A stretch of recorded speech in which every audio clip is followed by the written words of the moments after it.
Subject के बारे में।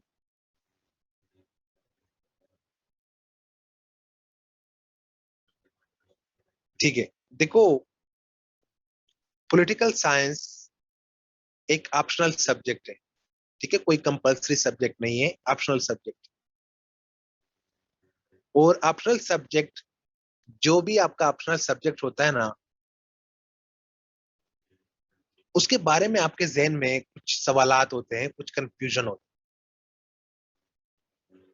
और सबसे बड़ी जो कंफ्यूजन है या सवाल है आपके जहन में किसी भी ऑप्शनल सब्जेक्ट से रिलेटेड, वो ये होती है ना कि क्या ये इजी है कि नहीं है।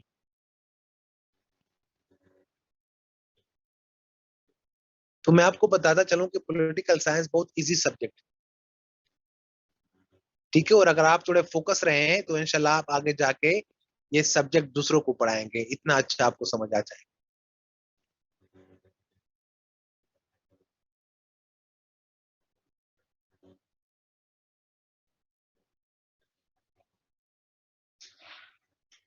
उसके बाद जो आपके जहन में दूसरी कंफ्यूजन होती है या दूसरा सवाल होता है किसी भी ऑप्शनल सब्जेक्ट से रिलेटेड, वो ये होता है कि क्या ये स्कोरिंग भी है। क्योंकि जो पंजाब से हैं, जो केपी से हैं, दे हैव टू स्कोर। बाकियों ने भी स्कोर करना है अगर अच्छे ग्रुप में आना है, लेकिन इन ये तो फिर फेल हो जाते हैं अगर रिटर्न में अच्छा स्कोर नहीं, ये तो फिर एलोकेट भी नहीं हो जाता। और फिर आप सब लोगों ने, किसी ने डीएमजी में जाना है, किसी ने पुलिस में जाना है, किसी ने फॉरेन सर्विस में जाना है, कस्टम से नीचे तो आपने सोचना भी नहीं है, मैं आपको बता रहा हूं। क्योंकि कस्टम से नीचे अगर आप एलोकेट हो गए ना, तो आपने दोबारा भी एग्जाम देना है। तो उस तरह अच्छे ग्रुप में लोकेशन के लिए आपको ऐसे सब्जेक्ट रखने चाहिए जो स्कोरिंग। और पॉलिटिकल साइंस का जो एवरेज स्कोर है वो बहुत अच्छा है।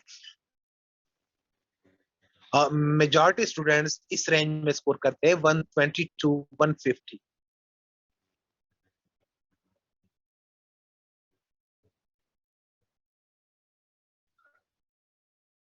120 टू 150 स्कोर होता है मेजॉरिटी स्टूडेंट्स। और ये बहुत अच्छा स्कोर है। अगर आपका 150 140 स्कोर आता है ना, तो इट मीन्स कि इस सब्जेक्ट में आपने 70% स्कोर किया। ये कोई मैट्रिक का एग्जाम नहीं है और एफपीएससी पेशावर बोर्ड नहीं है कि आपको टोटल नंबर देंगे। ठीक है, अगर आप इस तरह स्कोर करते हो, इतना इतने रेंज में स्कोर कर लेते हो, तो मतलब कि आपको इस सब्जेक्ट में सपोर्ट किया है। तो ये स्कोरिंग सब्जेक्ट है, रिलायबल सब्जेक्ट है। आफ्टर 2009 इसका पेपर कभी सख्त नहीं आया। ये बात की बात है ना, अब आपके सामने कोई बंदा बात भी ना करे, फिर आप बंदों को घर तक पहुंचा देते। मैंने वैसे बात की ना कि आप लोग उस बात के पीछे पड़ गए, पॉलिटिकल साइंस पे फोकस करो।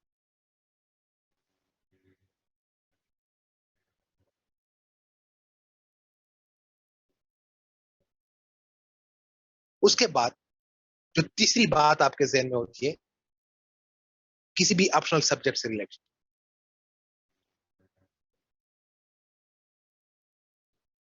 वो ये है कि क्या ये ओवरलैपिंग भी है, क्या ये मेरे दूसरे सीएसएस सब्जेक्ट के साथ ओवरलैप करता है कि नहीं करता। पॉलिटिकल साइंस सबसे ज्यादा ओवरलैपिंग सब्जेक्ट। ये आपके तकरीबन हर सब्जेक्ट के साथ ओवरलैप करता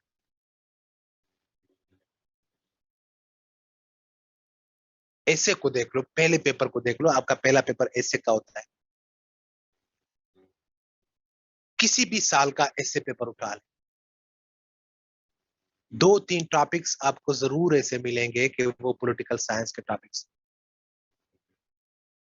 कभी डेमोक्रेसी, कभी मीडिया, कभी ह्यूमन राइट्स,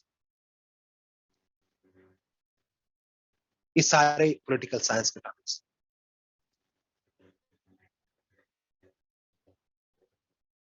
उसके बाद ये प्रेसी का जो पेपर,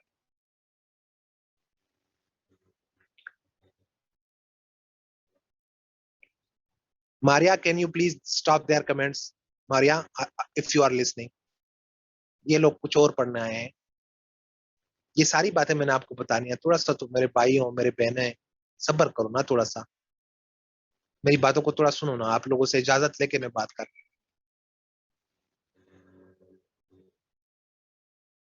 फिर ये बातें समझ नहीं आएगी और इन बातों के ऊपर आप क्वेश्चन करेंगे जो अभी मैं आपको बताने वाला हूँ। थोड़ा सा सब्र करो ना, आपको मैं मौका दे दूंगा, फिर आपका जो भी क्वेश्चन है ना फिर आप वो कर लेना। आप मुझे सुनेंगे, मैं आपको सुनूंगा।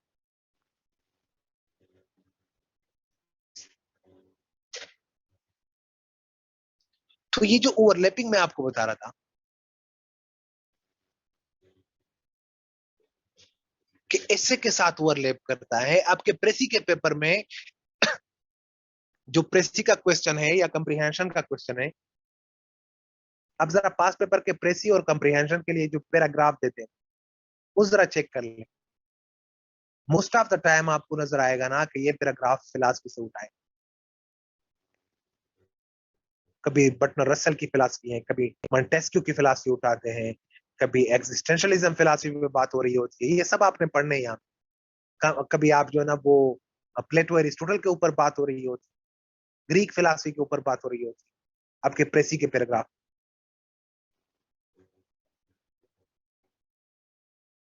फिर उसके बाद जो आपका पाकिस्तान अफेयर है और करंट अफेयर है। अब देखो आपका जो पॉलिटिकल साइंस का जो पेपर सेकंड है ना, उसमें मैंने आपको सिर्फ कॉन्स्टिट्यूशंस पढ़ाने, बाकी मैंने कुछ भी नहीं पढ़ा। ये नहीं कि आप नहीं पढ़ेंगे, पेपर सेकंड के बाकी पार्ट्स को आप नहीं पढ़ेंगे, लेकिन कोई पार्ट्स आपको पाकिस्तान अफेयर्स वाला टीचर पढ़ाएगा, कोई पार्ट आपको करंट अफेयर वाला टीचर पढ़ाएगा, क्योंकि ये उन दो सब्जेक्ट के साथ बहुत ज्यादा ओवरलैप करता है।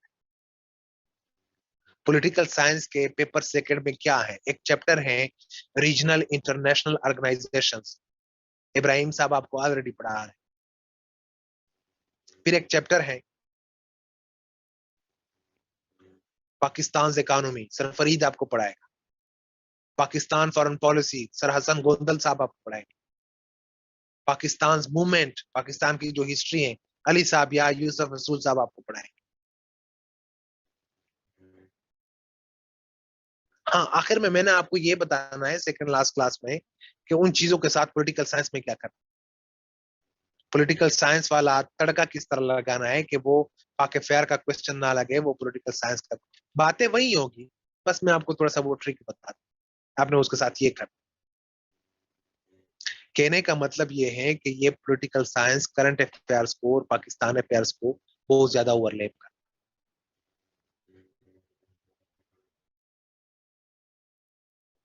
ये पॉलिटिकल साइंस आपके इस्लामियात को भी ओवरलैप कर। इस्लामियात में भी आजकल पेपर देखो ना, इस तरह के क्वेश्चन आते हैं कि western democracy versus Islam, western culture, Islamic culture, western civilization, Islamic civilization. ये सारे पॉलिटिकल साइंस के टॉपिक्स, ये पॉलिटिकल, आजकल इस्लामियात भी पॉलिटिकल इस्लामियात हो।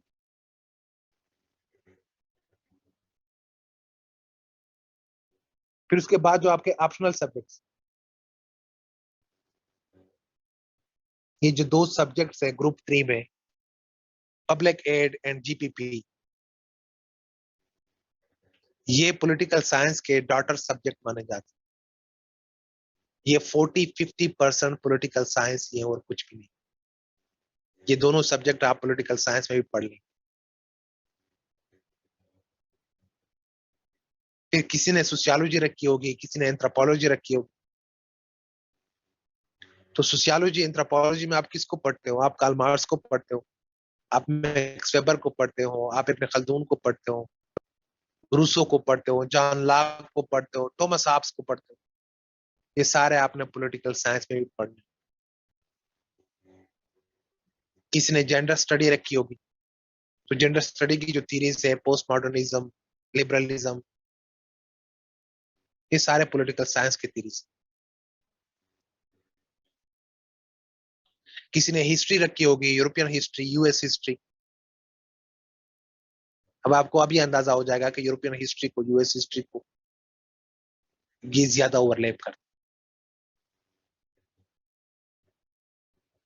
एक सब्जेक्ट है पॉलिटिकल साइंस, 100% उसको ओवरलैप करता है, लेकिन मैं कभी आपको रिकमेंड नहीं करूंगा कि आप कॉन्स्टिट्यूशनल लॉ रखें। वो देखने में इजी है, क्वेश्चन भी इजी है, सिलेबस भी इजी है, और है ही पॉलिटिकल साइंस वाला सिलेबस है, और कुछ उसमें नहीं है।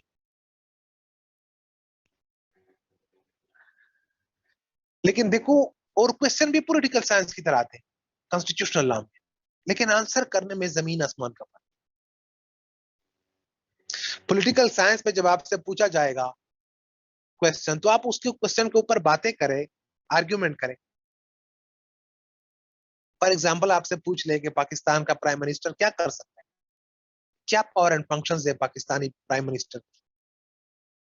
तो पॉलिटिकल साइंस के पेपर में इस क्वेश्चन के ऊपर आप आर्ग्यूमेंट देके वो ये कर सकता है, ये कर सकता है, मैं आपको बता दूंगा क्या कर सकता है, बस बातें करते जाए।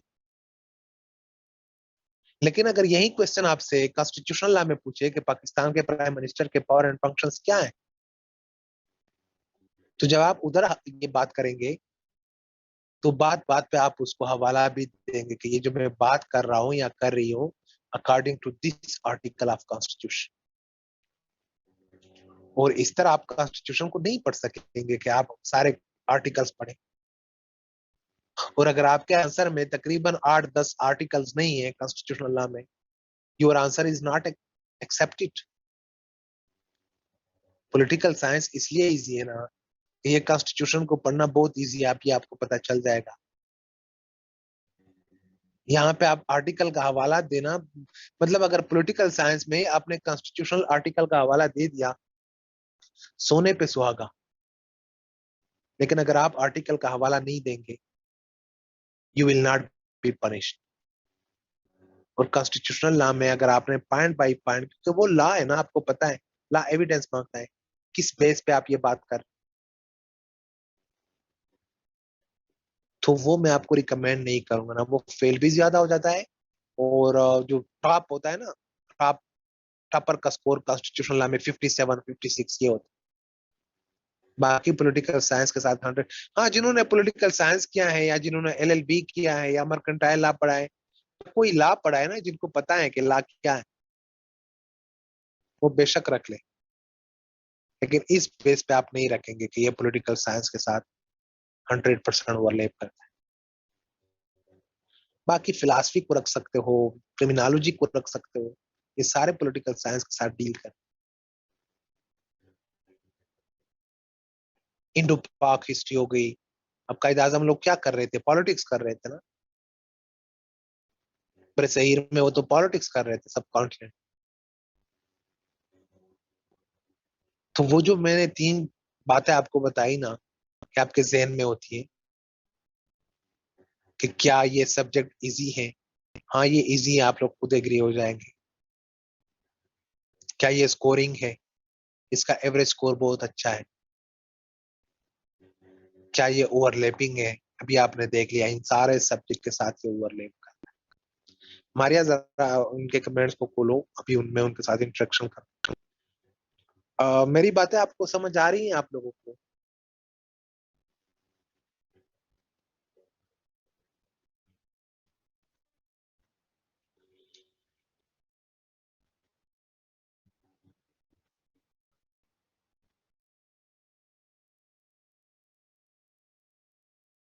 अभी आपका कोई क्वेश्चन हो रिगार्डिंग पॉलिटिकल साइंस से रिलेटेड? सीएसएस का थोड़ा ज्यादा है रोहेल, पीएमएस का कम है, ठीक है।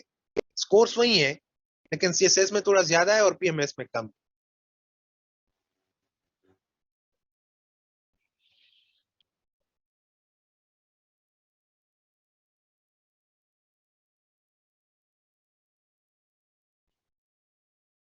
आई am waiting for your questions. अगर आपके कोई क्वेश्चंस हो पॉलिटिकल साइंस से रिलेटेड, तो आप वो क्वेश्चन करें, फिर उसके बाद मैं आपको बता दूंगा कि आगे जाके हमने क्या पढ़ना है, पॉलिटिकल साइंस क्या है, वो सिलेबस का हम इंट्रोडक्शन करें।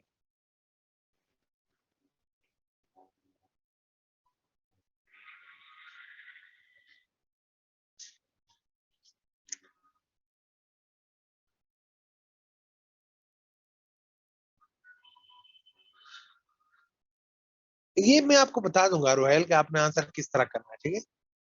ये भी मैं रिकमेंड करूंगा ना, ये जब क्लास खत्म होगी ना तो उस वक्त मैं आपको रिकमेंड करूंगा।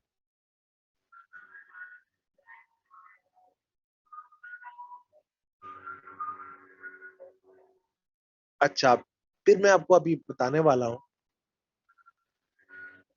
कि देखो पॉलिटिकल साइंस जो है ना ये 200 का सब्जेक्ट, और अगर 200 का सब्जेक्ट है ना तो ये 2 पेपर्स आपने हल करने होंगे। मैं आपको नसीर पॉलिटिकल साइंस का बता सकता हूँ ना, आईआर का मुझे नहीं पता। अभी मैं अगर आईआर के पीछे वो ये कहूँ कि वो बुरा सब्जेक्ट है, माड़ा सब्जेक्ट है, ये मुझे पता ही नहीं है, तो मुझे हक नहीं बनता ना। आप पॉलिटिकल साइंस की क्लास भी ले लेते फिर आईआर, क्या आईआर वाला टीचर पॉलिटिकल साइंस के पीछे बातें, तो उनको भी ये जेब नहीं देता ना ये बात, क्योंकि उनको नहीं पता है कि पॉलिटिकल साइंस क्या है। तो मैं पॉलिटिकल साइंस के बारे में तो आपको बता सकता हूँ, आईआर के बारे में मुझे कुछ नहीं पता, वो नहीं बता सकता। तो पॉलिटिकल साइंस के 2 पेपर्स हैं। अभी हम पेपर फर्स्ट को देखते हैं कि पॉलिटिकल साइंस का पेपर फर्स्ट क्या है। पॉलिटिकल साइंस के पेपर फर्स्ट को 2 पार्ट्स में डिवाइड किया है।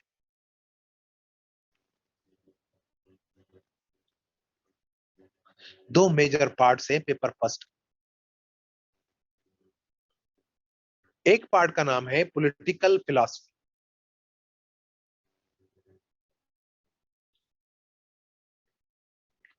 और दूसरे पार्ट का नाम है principles of political science.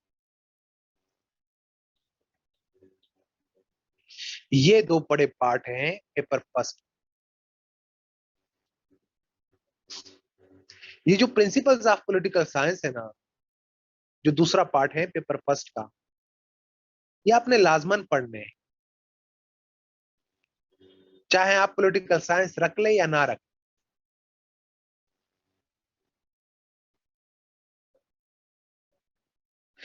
Principles of political science क्या है? What is state? अब आपको being a student of CSS ये नहीं पता होना चाहिए कि रियासत क्या होती है, what is government, what is sovereignty, what are fundamental human rights, what is parliamentary system, what is presidential system. अब देखो पॉलिटिकल साइंस के लिए नहीं, ये चीजें आपको दूसरे सब्जेक्ट के लिए पढ़नी चाहिए। पाकिस्तान अफेयर्स में हर दूसरे साल क्वेश्चन पूछते हैं कि पाकिस्तान के लिए कौन सा निजाम बेहतर है, पार्लिमानी निजाम या प्रेसिडेंशियल निजाम। अब जब आप इस जब सवाल का जवाब करेंगे ना, तो तुक्का तो नहीं लगा सकते कि ये अच्छा है। पहले बताएंगे तो ना कि इस निजाम में ये होता है, ये प्रिंसिपल्स है इस निजाम के, इसलिए ये अच्छा है। आपने जो भी सिलेक्ट किया, लेकिन बताएंगे तो कि इस निजाम में होता क्या है। और ये मैं आपको समझा दूंगा, ये चीजें हम इधर पढ़ेंगे प्रिंसिपल्स ऑफ पॉलिटिकल साइंस। फिर प्रिंसिपल्स ऑफ पॉलिटिकल साइंस में ये है कि what is capitalism, what is socialism, what is communism. ये चीजें आपको आनी चाहिए। Not that you are opting for political science, but because you are a student of CSS and you are supposed to know all the principles of political science. तो वो तो आपने वैसे पढ़ना है, चाहे आप पॉलिटिकल साइंस रख ले या ना रख ले। जो दूसरा पार्ट है पॉलिटिकल साइंस के पेपर फर्स्ट का, पॉलिटिकल साइंस का जो पेपर फर्स्ट का जो पार्ट फर्स्ट है पॉलिटिकल फिलॉसफी। पॉलिटिकल फिलॉसफी के आगे फिर से 2 सब पार्ट है, डिवाइडेड इनटू 2 सब पार्ट्स। पॉलिटिकल फिलॉसफी के एक पार्ट का नाम है वेस्टर्न फिलॉसफी, और दूसरे पार्ट का नाम है मुस्लिम फिलॉसफी।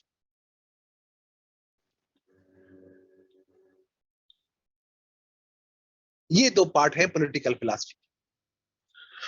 वेस्टर्न फिलॉसफी वाले पार्ट में हम वेस्टर्न फिलॉसफर को पढ़ेंगे, और मुस्लिम फिलॉसफी वाले पार्ट में हम मुस्लिम फिलॉसफर को पढ़ेंगे।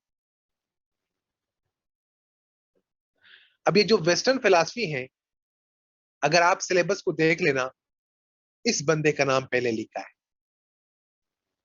प्लेटो। और ये ग्रीक फिलॉसफर था। और ये जो बातें करेगा, ये इस जमाने की बातें होगी, 420।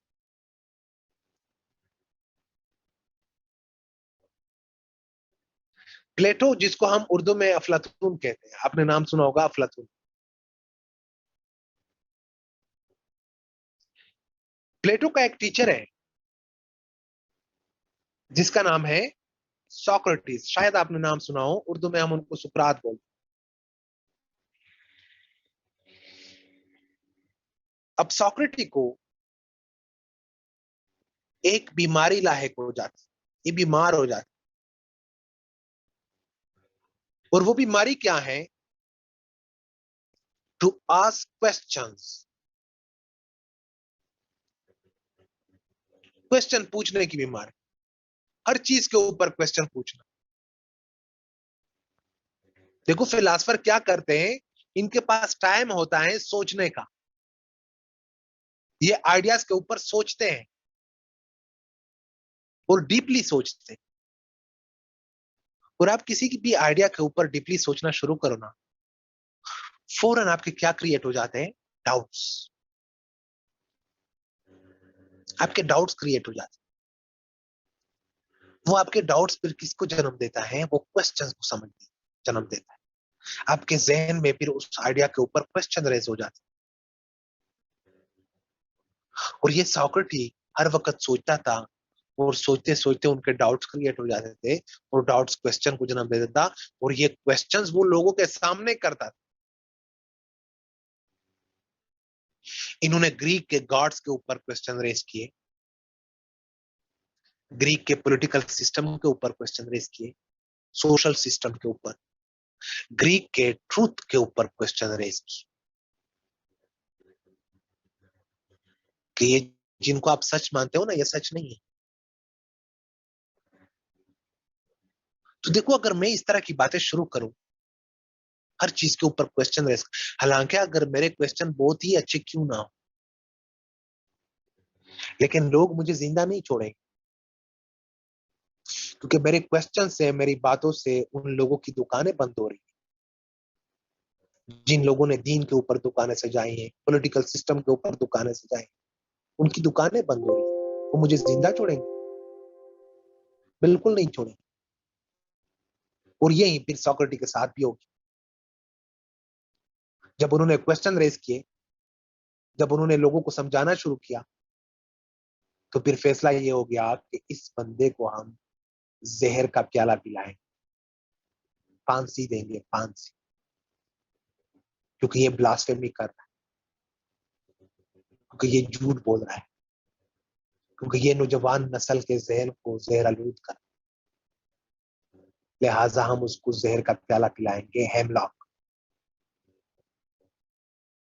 और सॉक्रेटिस को जहर का प्याला पिला दिया गया उनके क्वेश्चंस के ऊपर। लेकिन उस प्याले में जहर था भी नहीं, वरना ये बंदा मर जाता।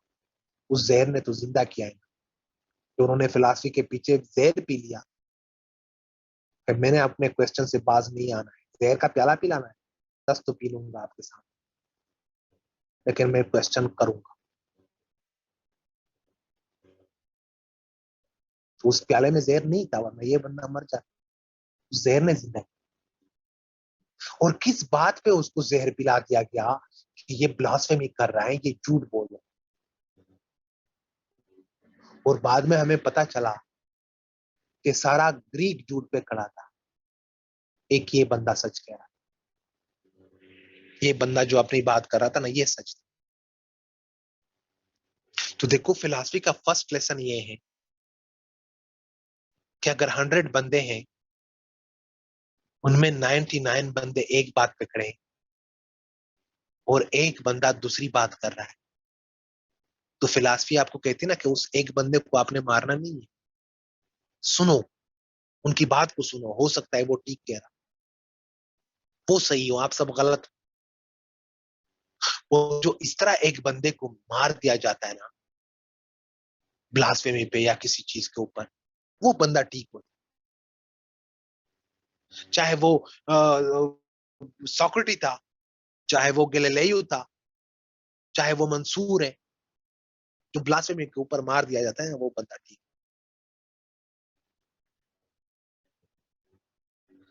मैं इसलिए इस बंदे का नाम ले रहा हूं सोक्रेटिस का, कि हम जब प्लेटो को पढ़ेंगे ना तो ये बार बार अपने टीचर का जिक्र करेगा, तो आपको थोड़ा सा तो पता होना चाहिए कि ये कौन था, ये क्या था ये सोक्रेटिस।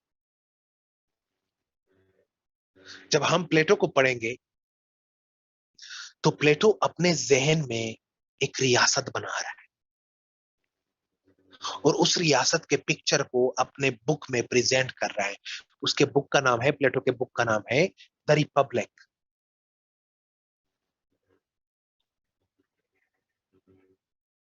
और वो उस रियासत को प्रिंसिपल दे रहा है कि अगर रियासत में इंसाफ का निजाम ऐसा हो, कैसा हो वो खुद बताएगा। अगर रियासत में एजुकेशन का निजाम ऐसा हो, अगर रियासत में रूलर इस तरह हो, इस तरह रूलर हो, वो खुद बताएगा ये सारी चीजें। तो वो कौन सी रियासत होगी? वो एक आइडियल स्टेट होगी। प्लेटो ने एक आइडियल स्टेट का कॉन्सेप्ट प्रेजेंट किया, एक आइडियल स्टेट का पिक्चर प्रेजेंट किया अपनी किताब में द रिपब्लिक। अब हमने उस द रिपब्लिक को पढ़ना है, उस आइडियल स्टेट को पढ़ना है, इन प्रिंसिपल्स को पढ़ना है। बहुत इजी है और बहुत इंटरेस्टिंग। प्लेटो के बाद प्लेटो का स्टूडेंट आएगा, सबने नाम सुना है, एरिस्टोटल। एरिस्टोटल भी अपना आइडियल स्टेट प्रेजेंट करेगा आपके सामने। लेकिन एरिस्टोटल का जो आइडियल स्टेट होगा ना, वो मोर और लेस प्लेटो के स्टेट के ऊपर क्रिटिसिज्म होगा। प्लेटो के आइडियल स्टेट के ऊपर ये क्रिटिसिज्म होगा। इन दोनों के आइडियल स्टेट को हमने पढ़ना है, इन दोनों के आइडियल स्टेट को हमने कंपेयर करना है टाइम आने। ये मैं आपको दोनों पढ़ाऊंगा। And this two philosopher, this two Greek philosophers are very important for this. ये दोनों हम पढ़ेंगे। दोनों।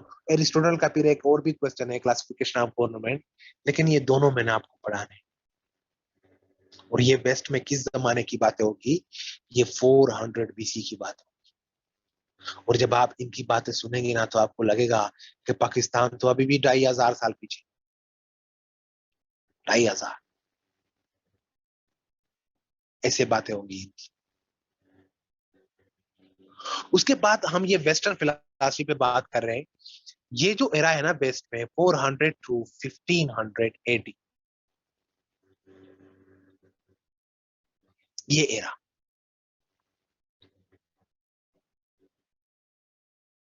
अब ये देखो, मोर देन 1000 ईयर है। 400 to 1580, इनको, इस एरा को कहा जाता है ना मेडिवल एजिस। वेस्ट में इस एरा का नाम क्या है? Medieval ages, middle ages. या दूसरे अल्फाजों में भी इस एरा को याद किया जाता है डार्क एजिस। अब ये क्यों डार्क एजिस कह रहे हैं ना, इस एरा में क्या हो रहा था, कौन सा चूरन बिक रहा था ना, वो चूरन मैं आपको समझा रहा।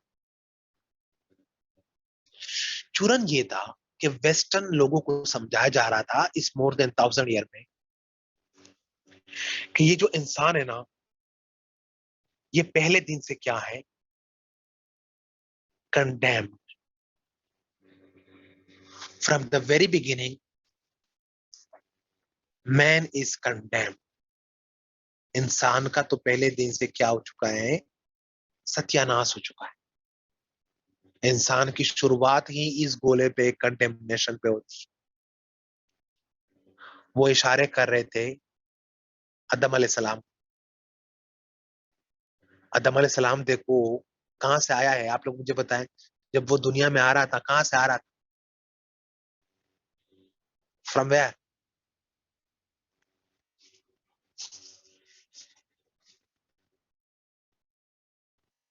अच्छा, आप लोगों के कमेंट शायद मारिया ने ब्लॉक किए, या पता है ना आपको बीइंग अ मुस्लिम कि वो जन्नत से आ रहा है। और अगर कोई आपको जन्नत से निकाल के दुनिया में भेज दे, what are you condemned from what? From heaven. तो इंसान देखो, इंसान की शुरुआत ही कंडेमनेशन पे होती है ना। हमारा दादा तो एज ए कंडेम्ड पर्सन आया। आपने ये इंग्लिश मूवीज में देखा होगा ना, वो जो बच्चे होते हैं ना उनको पानी में डुबो देते, बैप्टाइज करते, क्योंकि वो ये समझते हैं कि इंसान की शुरुआत किस पे होती है? गुनाह पे होती है, इंसान गुनाह पे पैदा होता है। इंसान पहले दिन से क्या है? कंडेम्ड है। देखो ये बात उनको समझाई जा रही है फॉर मोर देन 1000 ईयर। और इस कंडेम्ड इंसान के लाइफ का एक पर्पस है, और वो पर्पस क्या है? इस इंसान ने कहा जाना है toward redemption, toward solvation.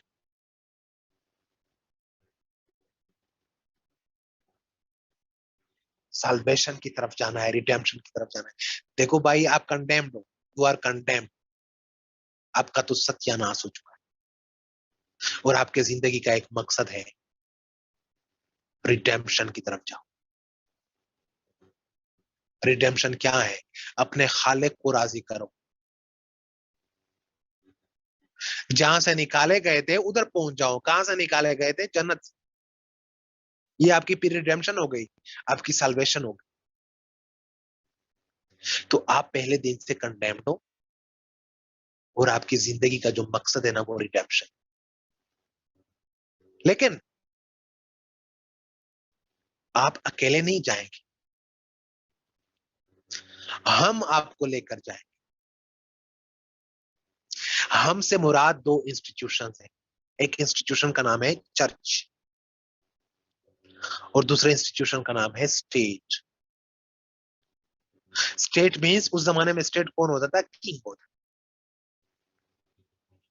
Church और स्टेट ने मिलके आपको कहां गाइड करना है? Toward redemption. आप खुद नहीं जाएंगे, आप खुद जा भी नहीं सकते, हम आपको लेकर जाएंगे, don't.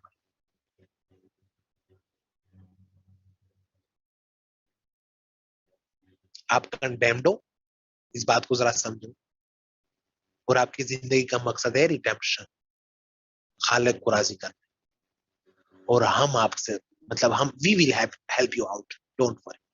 Church and state, state means king, king और चर्च ने मिलकर आपको रिडेम्पशन की तरफ लेकर जाना। अब देखो दो बातें हैं, दो चीजें, एक होता है ना एंड, आपका मकसद, आपका मकसद एंड, और एक होता है मी, मकसद तक पहुंचने का जरिया, रास्ता। मारिया, इनके कमेंट्स को जरा ओपन करो, मैं इनसे कुछ पूछने वाला हूं। एक होता है एंड और एक होता है मी। अब आप लोग मुझे बताएं कि इस चक्कर में ये जो स्टेट था, ये एंड है या मीन है? State as a end use हो रहा है मकसद के तौर पे, या मीन के तौर पे यूज हो रहा है? बताएं। मीन है, शाबाश, मीन है वो तो, एंड तो रिडेम्पशन है। और मैं आपसे एक और क्वेश्चन कर रहा हूं, क्वेश्चन को जरा गौर से सुनो। इमरान खान को जब मैंने वोट किया, तो इमरान खान को मैंने पाकिस्तान के लिए वोट किया या इसके लिए वोट किया कि आप मेरी कब्र की फिक्र करो? इसके लिए वोट किया मैंने इमरान खान? पाकिस्तान। इमरान खान का पहला मकसद क्या होना चाहिए? पाकिस्तान नहीं होना चाहिए, क्योंकि हमने तो उसके लिए उसको चूज किया। यस। और अगर इमरान खान पाकिस्तान को छोड़ के मेरी कब्र के फिक्र पे लग जाए, सारी बातें मेरी कब्र की फिक्र की हो रही हो, तो हमारी सोसाइटी में फायदा किसका है? कौन ज्यादा पावरफुल होंगे? कौन सा तबका? बताएं।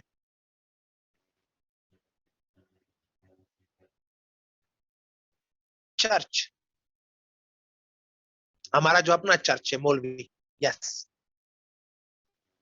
फिर तो हम सारी बातें, हम मौलवी साहब बताओ अब मैं क्या करूं, ये करो, हम मौलवी साहब, क्योंकि मौलवी ने मुझे लेकर जाना है ना रिडेम्पशन की तरफ। तो मेरे जिंदगी का तो और कोई मकसद नहीं है, मेरी जिंदगी का मकसद तो रिडेम्पशन है। और रिडेम्पशन की तरफ तो वो मुझे बता रहे हैं कि हम आपको लेकर जाएंगे। तो मैंने तो दिन रात उनसे पूछना है, दिन रात वो मुझे कंट्रोल करें। ये हो रहा था वेस्ट के साथ,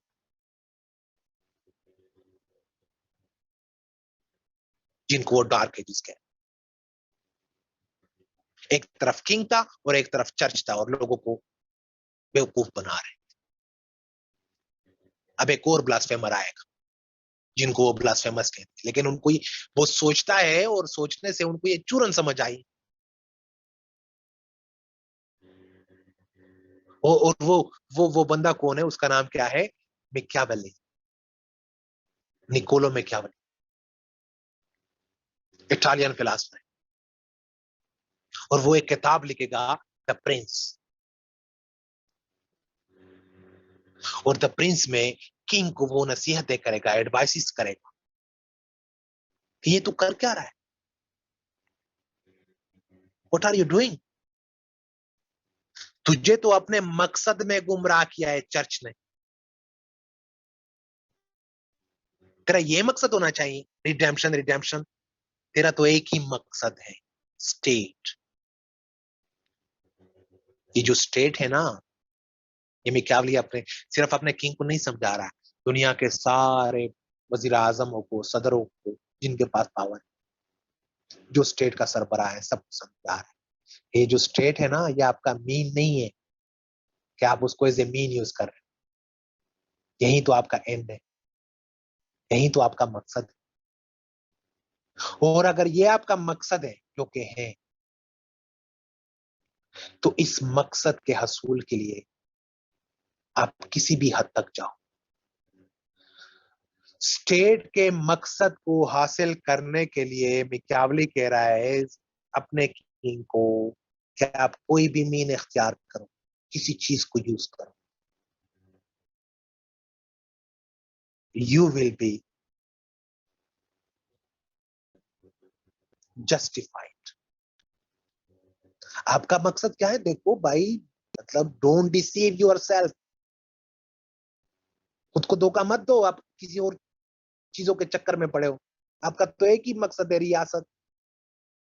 और इस रियासत के मकसद के हसूल के लिए आप कुछ भी यूज करो, किसी भी मीन को यूज करो, किसी भी हद तक जाओ, you will be justified, don't worry. ये चर्च आपको यूज कर रहा है, क्योंकि अगर आप रिडेम्पशन पे बातें करेंगे ना, फिर तो चर्च का फायदा। ये चर्च आपको वर्गला रहा है, यूज कर रहा है। चर्च को यूज करो अपने मकसद के लिए, अपने मकसद के लिए चर्च को यूज करो। और मकसद आपका क्या है, रियासत। रियासत के रियासत के लिए आप चर्च को यूज करो। पाकिस्तान का मतलब क्या? समझदार लोग हो ना, समझ रहे हो ना, ये और कुछ नहीं है। फिर ला इलाहा इल्लल्लाह का मतलब पाकिस्तान, नऊजुबिल्ला। इस बंदे की फिलासफी है। हम चर्च को यूज कर रहे हैं for the sake of state. ये बाद में हम पढ़ेंगे डिटेल से, बड़ा इंटरेस्टिंग फिलासफी, बड़ा इंटरेस्टिंग इंटरेस्टिंग फिलासफी।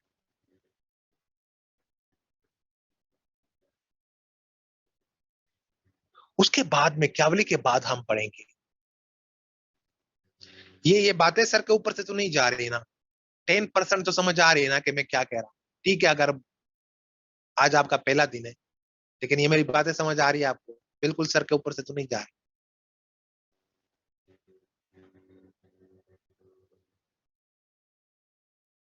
ठीक, इंटरेस्टिंग सब्जेक्ट है, ठीक है वो।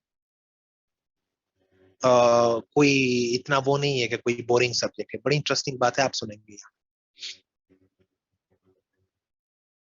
बस ठीक है, आज वैसे भी आपका पहला दिन है, हमने इंट्रोडक्शन करना है इस सिलेबस।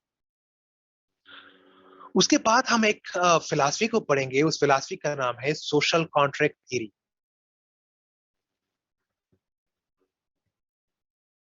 Social contract theory. और इस थ्योरी पे तीन फिलासफर बातें करेंगे। थॉमस हॉब्स, जॉन लॉक,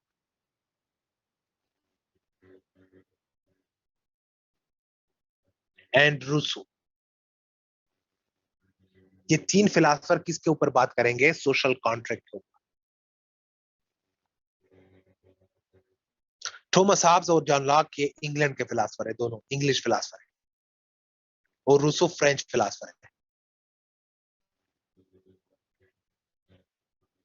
अगर आप मुझसे पूछे ना कि सर आसान अल्फाजों में बता दे ये सोशल कॉन्ट्रैक्ट होता क्या है, आसान अल्फाजों में बता, तो मैं आपको बता दूं कि आपका ये जो कॉन्स्टिट्यूशन है ना, ये सोशल कॉन्ट्रैक्ट है। Your constitution is a social contract between who? Between you and your state. Pakistan के साथ आपका कॉन्ट्रैक्ट है। पाकिस्तान से आप क्या चाहते हो? मुझे सिक्योरिटी ऑफ लाइफ दे दो, मुझे सिक्योरिटी ऑफ प्रॉपर्टी दे दो। यह आप पाकिस्तान से रिक्वायर करते। पाकिस्तान आपसे क्या चाहता है? मेरी बादशाहत को मानो, मेरे लॉस को फॉलो करो, मुझे टैक्स दे दो। आपने नहीं किया ये कॉन्ट्रैक्ट, आपके आबा अजदाद ने भी नहीं किया है, लेकिन एक कॉन्ट्रैक्ट तो मौजूद है ना, एक virtual contract between between you and Pakistan. दोनों के बीच एक कॉन्ट्रैक्ट, इसलिए आप अपने आप को पाकिस्तानी कहते हैं।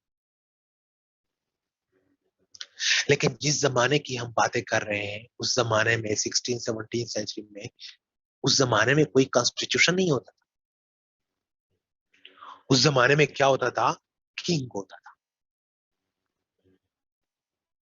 And king was all in all. सारे पावर किंग के पास होते थे। और ये जो किंग होता था ना, ये रूल कर रहा था किस राइट को, किस राइट के ऊपर? Divine right. बादशाह लोगों को क्या चवल बता रहा था? चवल ये थी ना कि देखो मैं जो बादशाह हूं ना, मुझे खुदा ने बादशाह बनाया, मैं आपको रिस्पॉन्सिबल नहीं हूं। Why should I be responsible to you? Have you made me a king? Not at all. Who made me a king? God. God made me a king. और मैं अपने जवाबात खुदा को दे दूंगा, don't worry about me and my God. लेकिन आपको रिस्पॉन्सिबल नहीं हूं, आपने मुझे नहीं बनाया है, मुझे तो खुदा ने बनाया है। और अगर मैं बुरा भी हूं, इसका इसका मतलब है कि तुम लोग बुरे हो, और ऊपर वाले ने पनिश करने के लिए बुरे इंसान को भेजा है। इसमें मेरी क्या गलती है? मैं खुद तो नहीं आया हूं ना, मैं खुद तो नहीं आया हूं, मुझे खुदा ने भेजा है।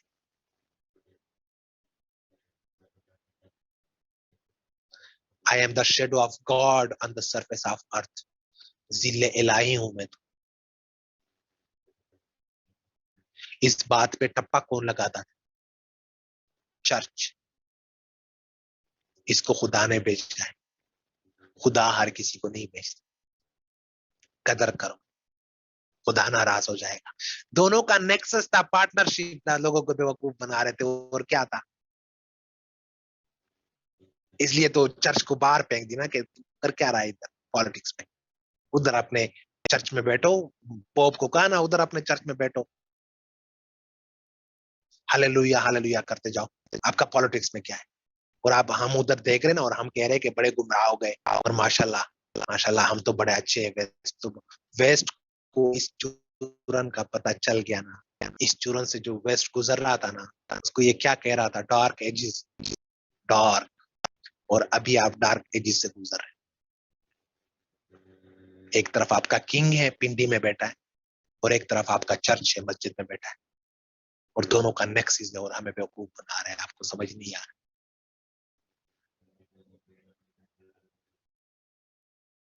तो देखो ये हो रहा था ना उसके उनके साथ, डिवाइन राइट, डिवाइन राइट। पहला टेक इस नेक्सिस पे, इस पार्टनरशिप पे, किंग और चर्च के पार्टनरशिप पे पहला टेक किसने किया? मैकियावेली ने। दूसरा टेक कौन करेगा? थॉमस हॉब्स करेगा। और थॉमस हॉब्स किंग को समझाएगा क्या आपने हमारे ऊपर रूल करना है? बेशक करो, but forget about divine right. Enough is enough.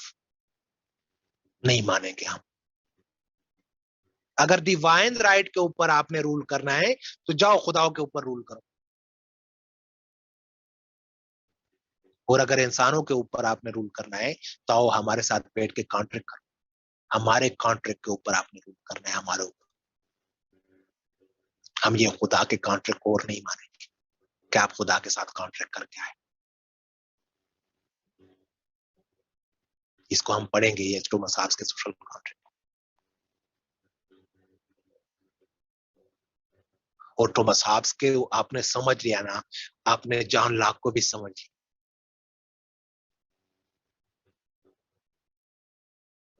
क्योंकि थॉमस हाब्स जिस तरह की गवर्नमेंट बना रहा है ना, जिस तरह की वो चीज बना रहा है कि इस तरह रियासत होनी चाहिए, वो बिल्कुल एक डिक्टेटरशिप की तरह हुकूमत बना रहा है। और जॉन लॉक जो अपनी कॉन्ट्रैक्ट प्रेजेंट करेगा वो क्या होगी? वो डेमोक्रेसी होगी। और आपको पता है कि dictatorship is quite opposite to democracy. तो आपने अगर जब हम थॉमस हाब्स को समझेंगे ना, तो थॉमस हाब्स को उल्टा पढ़ना शुरू करो ना, वो जॉन लॉक। असल में ये बात किस पे हो रही थी? असल में ये बात बादशाह और चर्च का जो नेक्सिस था, जो पार्टनरशिप था ना, उनके ऊपर अटैक्स हो रहे हैं।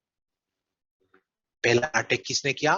मैकियावेली ने। दूसरा अटैक थॉमस हाब्स। तीसरा अटैक जॉन लॉक। रूसो तक जब बात पहुंच गई,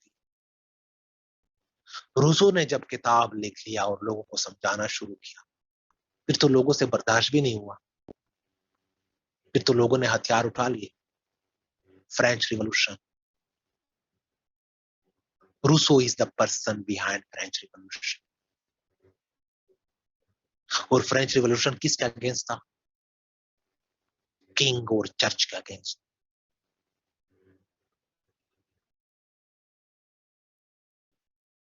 दुनिया में एक आइडिया आ रहा था, monarchy. Monarchy, बादशाहत is the best form of government. बादशाहत, बादशाहत, monarchy, king and church for 1,000 year एक चीज आ रही। ये लोग उनके खिलाफ खड़े हुए। No, not monarchy, democracy. Democracy is the best form of government. ये देखो ना, जो मैं आपको कह रहा था कि आपके ये जो यूरोपियन हिस्ट्री है ना, उसको ये कितना इम्पैक्ट कर रहा है, ये सारा यूरोपियन हिस्ट्री में आपको बता। और ये जो एरा है ना, देखो थॉमस हाब्स की किताब का नाम है लेवायतन। लेवायतन ये थॉमस हाब्स की किताब है, 1651 में लिखी गई। किसी ने आप में एमए इंग्लिश किया है? इंग्लिश इंग्लिश लिटरेचर का कोई स्टूडेंट है आप में से? एनीवन? मारिया, अगर आपने कमेंट को ऑफ किया है ना, तो बस ऑन करें, ऑन ही छोड़ दे। या कोई अगर कोई ऑर्गेनाइजर है, इनके कमेंट्स को ऑन करें, बस ये मेरे साथ इंटरेक्ट।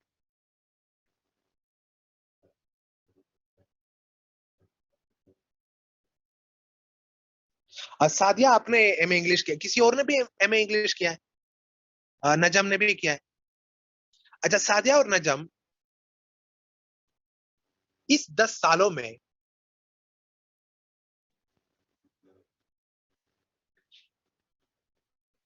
ये जो 10 साल है 1660s वाले, देखो लेवायतन तो 1651 में लिखी गई, पब्लिश हो गई। 1660s में कौन सी किताब पब्लिश हुई है? आपने पढ़ी? आप लोगों ने पढ़ी है उस किताब को? आपको पढ़ाया गया है। एक बहुत जबरदस्त एक बगावत है। पैराडाइज लास्ट को पढ़ा है ना? पैराडाइज लास्ट, जॉन मिल्टन वाला।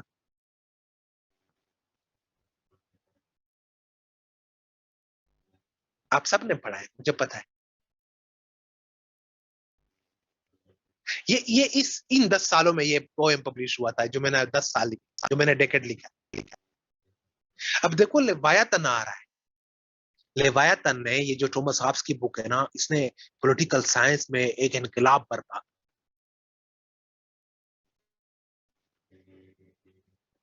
उधर लिटरेचर में जॉन मिल्टन ने पैराडाइज लास्ट लिख दिया। जिनको नहीं पता है ना, मैं थोड़ी समरी बता दूं पैराडाइज लास्ट का। जॉन मिल्टन का एक पोएम है ना, जॉन मिल्टन ने शैतान को हीरो डिक्लेयर किया है कि ये जो शैतान ने किया ना, आप भी वही करते, मैं भी वही करता, कौन सा गलत काम किया? जूनियर को सलूट नहीं मारा है। शैतान को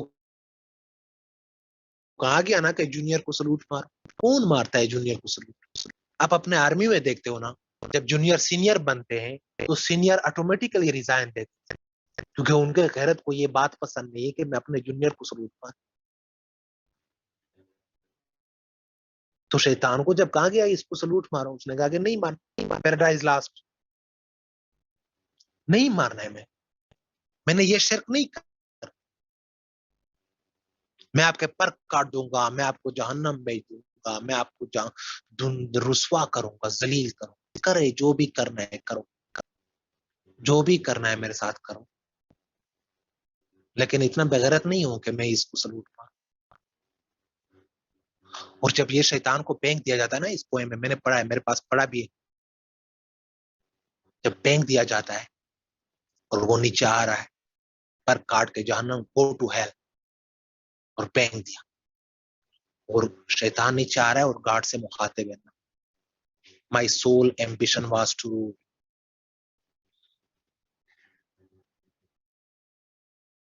माई sole ambition was to rule, better to rule in hell than to serve in heaven. शैतान कह रहा है कि मेरा तो एक ही एम्बिशन था, टू रूल। अच्छा है कि मैं जहन्नम पे रूल करूं, ना कि जन्नत में आपको सर्व करूं। अच्छा है।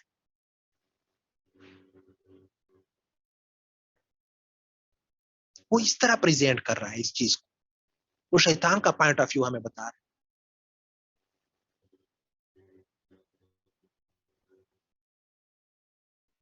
और ये देखो ह्यूमन नेचर है। What is democracy? टू से नो टू अथॉरिटी। अगर कोई अथॉरिटी आपके मर्जी के खिलाफ आपसे कोई काम करवा रहा है ना, उनको नो कहना, ये डेमोक्रेसी। नहीं, मैं ये नहीं करूंगा। तो शैतान ने यही किया है। और जॉन मिल्टन तो कह रहा है कि उनके हौसले को देखो, किस अथॉरिटी के सामने कह रहा है कि नो। हौसले को सलाम। कहने का मतलब ये है कि ये जो एरा है ना, ये किताब की साल मैंने इसलिए लिखी। ये जो एरा है ना, उधर लिवायतन आ रहा है, इधर पैराडाइज लास्ट आ रहा है। जॉन लॉक का एक क्लास फेलो है, एक दोस्त है, बडी है, जिसके ऊपर सेब गिरा था। सब जानते हो किसके ऊपर सेब गिरा था?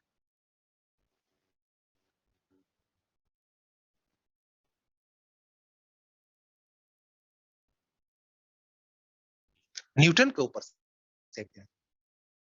और न्यूटन ने फिजिक्स में इनकलाब बर्पा नहीं किया जब न्यूटन आ गया। ये जॉन लॉक का क्लास फेलो है, दोस्त है उनका। देखो उधर फिजिक्स में इनकलाब आ रहा है, इधर लिटरेचर में इनकलाब आ रहा है, उधर पॉलिटिकल साइंस में इनकलाब आ रहा है। This is the era of renaissance, enlightenment, rebirth of knowledge. और ये लोग लेकर आए जिनको हम पढ़ेंगे। ये लोग सबसे आगे आगे, जिनको हम ऐसे वैसे तो हम नहीं पढ़ रहे कि हम खामा खा पढ़ रहे हैं। इन लोगों ने वेस्ट को चेंज किया है। जो आज वेस्ट इस मकाम पे है ना, इन लोगों की वजह से। इन लोगों ने जहन दे दिया, इन लोगों ने सोच दे दी। इन तीनों को हम पढ़ेंगे, ठीक है, डोंट वरी। और ये बड़ी इंटरेस्टिंग बात है ना, ठीक है, कोई इसमें ऐसी बातें नहीं है, रोंगटे कड़ी करने वाली बात। उसके बाद हम पढ़ेंगे एक और फ्रेंच फिलासफर है, मॉन्टेस्क्यू। और मॉन्टेस्क्यू की जो थ्योरी है ना, वो क्या है? Separation of power. नहीं है ना मोहसिन, आपको पता चल जाएगा कि जब हम पढ़ेंगे ना, फिर आपको क्वीन के ऊपर अगर तरस नहीं आया ना, तो मैं ये तो नहीं कहूंगा कि मेरा नाम बदल देना, ये तो नहीं कहूंगा। लेकिन आपको मैं श्योरिटी से कह रहा हूँ ना कि जब आप क्वीन को पढ़ेंगे ना तो आपको क्वीन के ऊपर तरस आएगा। ये क्या है बेचारी, सेपरेशन ऑफ पावर। थोड़ा सा आप लोग वेट करना, ठीक है, आहिस्ता आहिस्ता आपके सामने सारी चीजें खुल जाएगी। ये मॉन्टेस्क्यू की थ्योरी है, separation of power.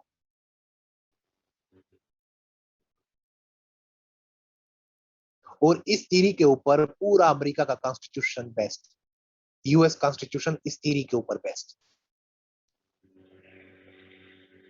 Separation of power हम पढ़ेंगे मॉन्टेस्क्यू।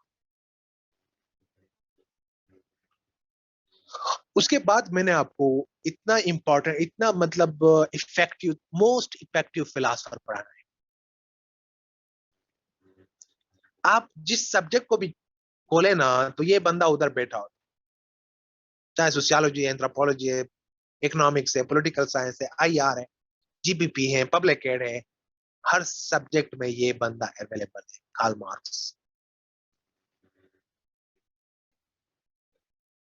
और कार्ल मार्क्स जो है ना, देखो बंदे के पास आखिरी दिनों में ना खाने के लिए पैसे हैं, ना कपड़ों के लिए पैसे हैं, अपने दोस्त के घर में इंग्लैंड में रह रहा है। ये भाई बर्थ जर्मन है, भाई बर्थ ये जर्मन है, लेकिन आखिरी लाइफ इंग्लैंड में गुजार रहा है अपने दोस्त के घर में, अपने दोस्त के घर में रह रहा है, उनका खा रहा है, उनका पी रहा है।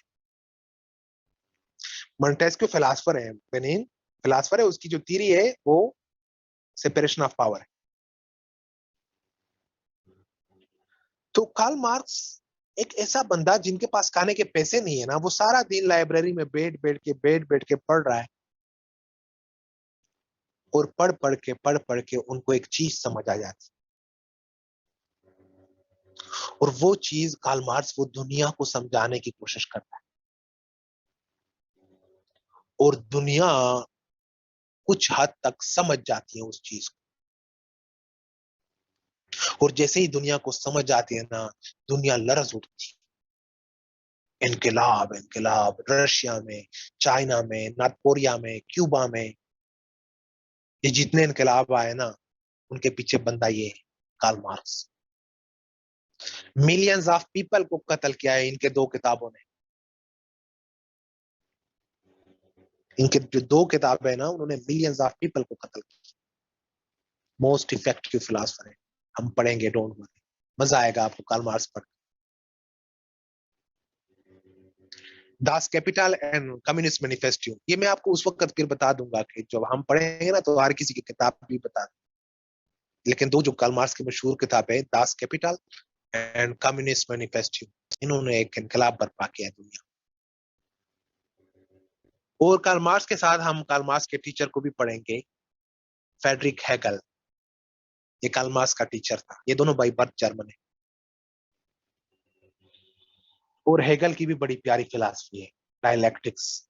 वो आपको समझ आ जाए ना, आप पूरी हिस्ट्री पे उसको अप्लाई कर सकते हैं। बहुत सारी चीजों का आंसर है उस फिलॉसफी के अंदर, जो हेगल की फिलॉसफी। यहां तक आपने फिलॉसफर पढ़ लिया ना,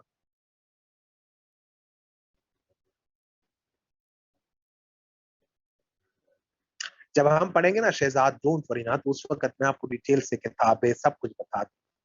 अभी तो वहां ये ट्रेलर है ना, डू यू नो ट्रेलर, ये तो हम ट्रेलर देख रहे हैं, पिक्चर तो अभी बाकी है, वो तो हम बाद में डिटेल से पढ़ें।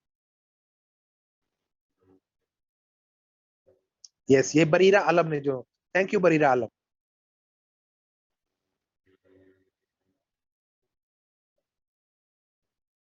उसके बाद जो यहां तक आपने फिलासफर पढ़ लिए ना, अब आप पास पेपर में देखो ना, जरा पास पेपर पे नजर दो। ये फिलासफर पेपर में आए, दे आर मोस्ट इंपॉर्टेंट, जिन जिनका मैंने अभी तक नाम नहीं लिया, प्लेटो से स्टार्ट करके ना हेगल कार्ल मार्क्स तक, ये टोटल 9 फिलासफर है।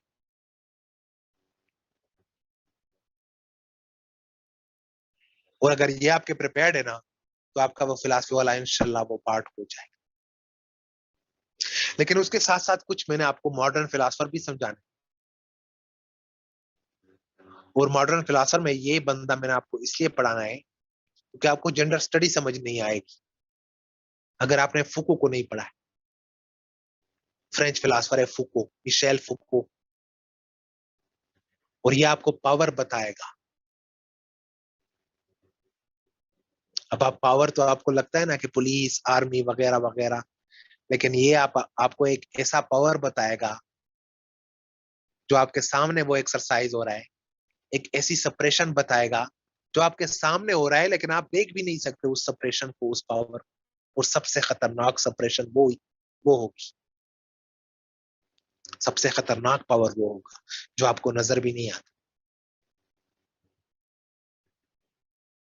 तो फुको को हम पढ़ेंगे, फुको के साथ हम फुकुयामा को पढ़ेंगे। ये तो अभी भी जिंदा है, अमेरिकन जापानीज एक फिलासफर है फुकुयामा, अभी भी जिंदा है। आप इनको ट्विटर पे भी फॉलो कर सकते हैं।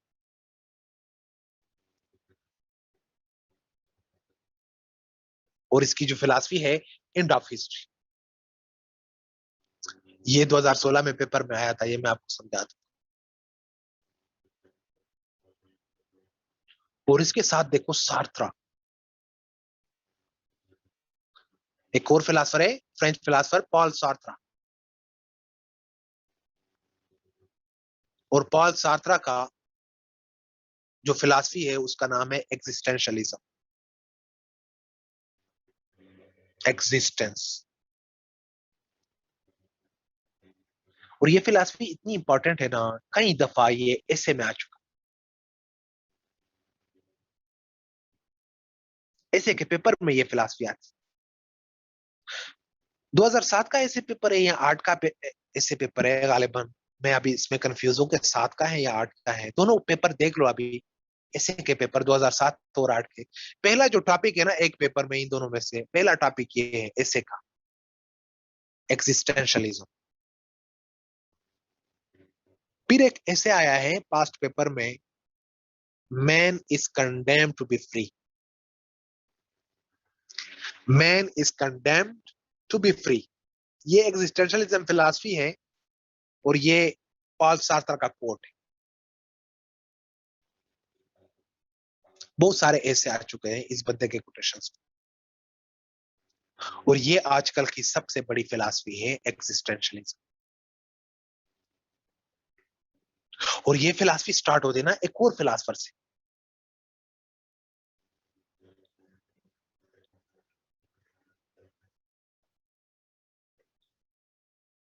ये फिलॉसफर है फ्रेंच फिलॉसफर रेने डेकार्ट।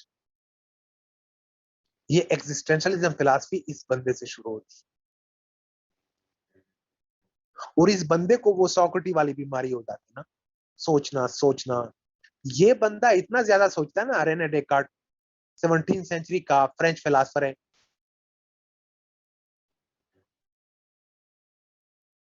कि 7 बजे वो नींद से उठता है और 11 बजे तक बेड पे होता है। और लोग आ रहे, दोस्त आ रहे, पूछ रहे Descartes what are you doing,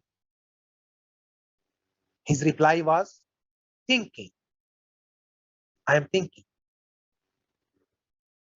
और सोच, मैंने आपको बता दिया ना कि सोच किसको जन्म देता है, डाउट्स। किसी भी आइडिया के बारे में डीपली सोचना शुरू करो ना, फौरन आपके जहन में डाउट्स क्रिएट हो जाते। ये सोचता था और शक करता, और इतना ज्यादा शक करता था कि एक दिन शक करते करते करते करते करते करते अपने ऊपर शक करने लगा कि मैं हूं भी कि नहीं हूं, ये मैं कोई ख्वाब तो नहीं देख रहा, ये क्या है, ये डिल्यूजन है,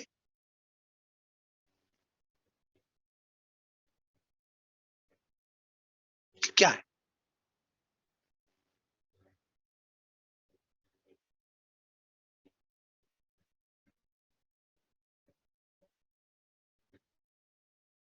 ये कोई ख्वाब तो नहीं है जो हम जी रहे हैं,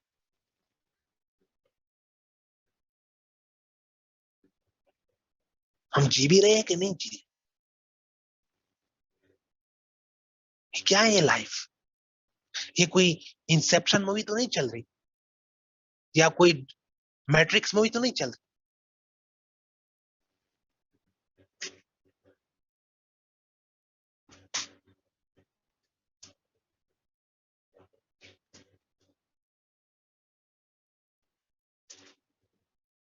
और मैं किस बात को, how can I be sure that my whole life is not a dream?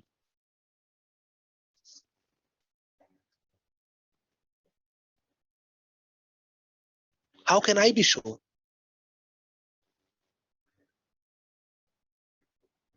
हो सकता है अभी आप सब सो रहे हो और मैं आपके नींद में आकर आपको पढ़ा रहा हूं।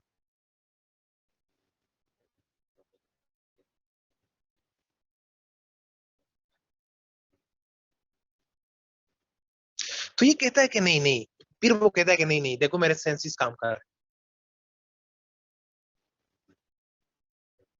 मैं देख भी सकता हूँ,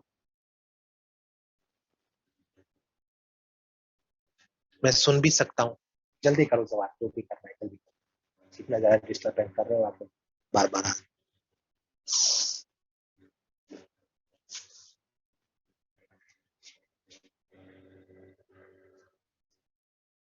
मैं सुन भी सकता हूँ, मैं देख भी सकता हूँ।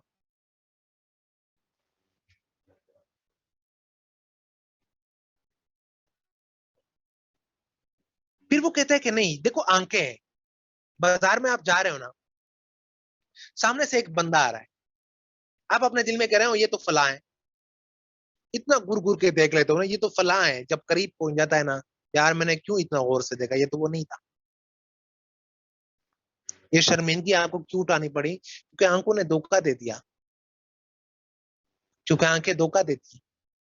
ये जो फीमेल हजरात है यहाँ पे मुझे सुन रहे हैं, ये जब शॉपिंग करती है ना, दुकान में कोई और कपड़ा होता है, उधर लाइटें अलग लगी होती है, जब वही कपड़ा घर में ले आते हैं, यार ये तो मैंने नहीं खरीदा था, क्योंकि उधर दुकान में लाइटें लगी थी, आपको आंखों ने धोखा दे दिया।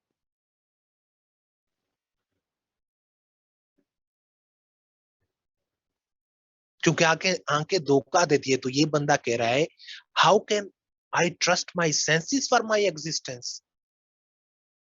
ये तो धोखा देती, I can't trust my senses. फिर ये बहुत क्वेश्चन आंसर करते हैं अपने आप,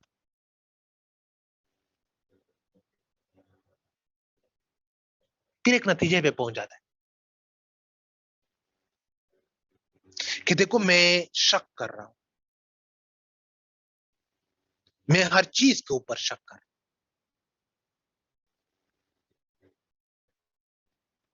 यहां तो छोड़ो ना कि मैंने अपने ऊपर भी शक। और अगर मैं शक कर रहा हूं, और इसमें कोई शक नहीं कि मैं शक कर रहा हूं, शक में फिर कोई शक नहीं होता। और अगर मैं शक कर रहा हूं, तो इसका मतलब है कि मैं तो सोच रहा हूं, और अगर मैं सोच रहा हूं, तो फिर इसका मतलब है कि मैं हूं। उसने एक सेंटेंस कहा ये, I think therefore I am. मेरी ये जो सोच है ना, देखो हर चीज डिल्यूजन हो सकती है, डिल्यूजन हो सकती है, सारी दुनिया डिल्यूजन, लेकिन मेरी ये जो सोच है ना, ये इस बात का सबूत है ना कि मैं एग्जिस्ट करता हूँ। ये जो मेरी थिंकिंग प्रोसेस, फिलॉसफी के साथ एग्जिस्टेंस का एक एविडेंस आ गया। जिंदा चीज जो सोचता है एग्जिस्ट करता है, जो सोचता है एग्जिस्ट करता है, एग्जिस्टेंस की एविडेंस क्या है? फिलॉसफी के साथ thinking.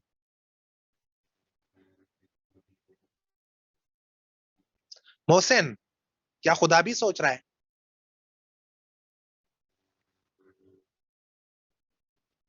Does God think?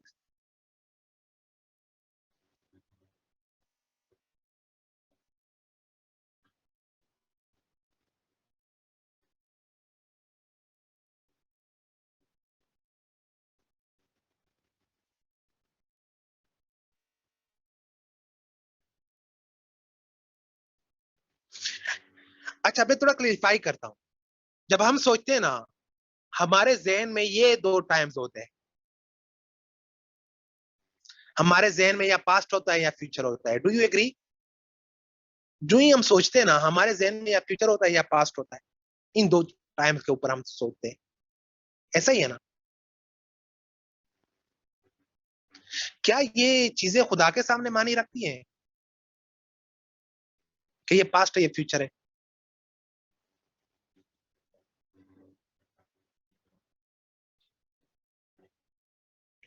Does he need to think, Naseer? Does he need to think?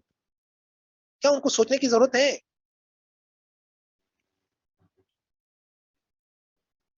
देखो, मैं तो फिलासफर हूं ना, मैं तो मतलब जो भी आप लोग उसको नाम देना,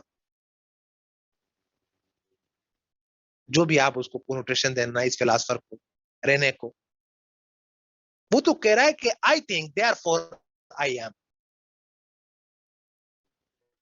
and if he doesn't think, तो फिर बाकी सेंटेंस आप बना सकते।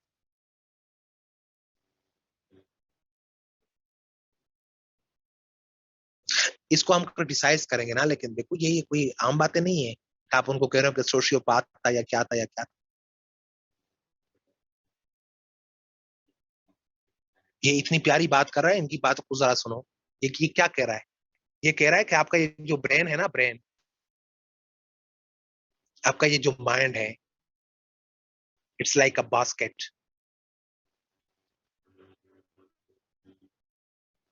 ये एक टोकरी की तरह, इस तरह एक बास्केट होता है, और आपके माइंड में आइडियाज है ना।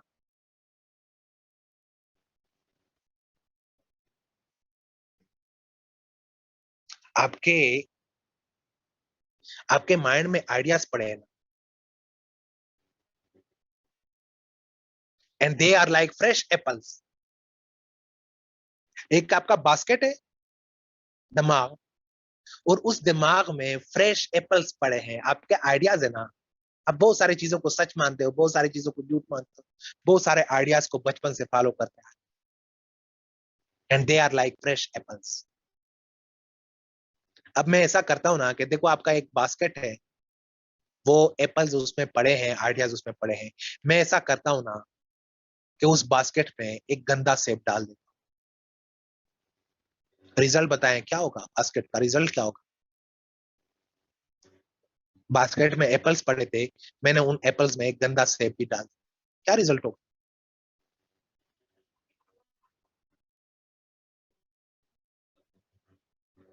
ये है ना, सबको खराब किया।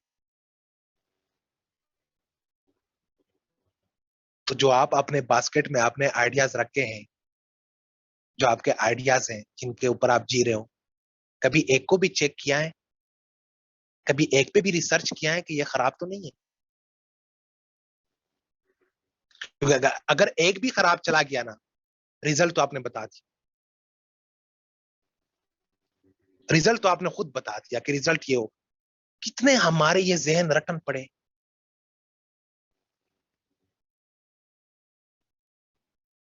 नहीं, क्यों पीक करेंगे?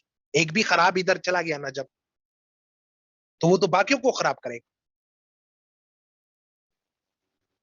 और देखो, वहां से कोई बंदा एप्पल फेंक रहा है, हम बास्केट में डाल रहे हैं, वहां से बंदा है, हमने कभी चेक भी नहीं है, किसी एप्पल को भी चेक नहीं किया है कि रटन तो नहीं है। मैंने खुद चेक नहीं किया है, और मैं आपको ईमान और यकीन से बताता हूं, आपने भी नहीं किया। हमारे पास इतना टाइम है, इनके पास टाइम था जिसको आप ये कह रहे हो। इन्होंने कहा, इस बंदे ने कहा कि मैं अपने सारे सेब ढूंढ हूं, मैं अपने बास्केट को खाली करता हूं, मैं यहां से शुरू करूंगा कि मैं हूं भी कि नहीं, मैं एग्जिस्ट ही करता हूं कि नहीं करता। बाकी बातें तो मैं बाद में देख।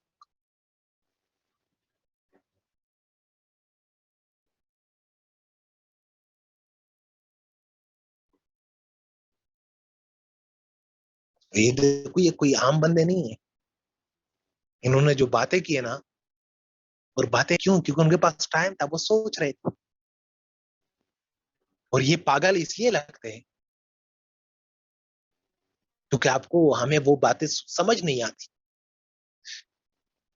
जिस म्यूजिक के लिए वो डांस कर रहे होते हैं ये फिलासफर, और उस डांस की वजह से ये जो पागल नजर आ रहे हैं, वो म्यूजिक बाकी दुनिया को सुनाई नहीं देता। वो म्यूजिक हमें सुनाई नहीं देता जिस म्यूजिक के लिए फिलासफर डांस कर रहा हो।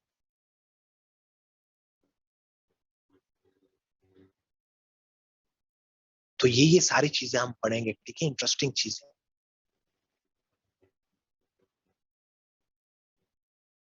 ये कोई ऐसे फारे वारे चीजें नहीं है।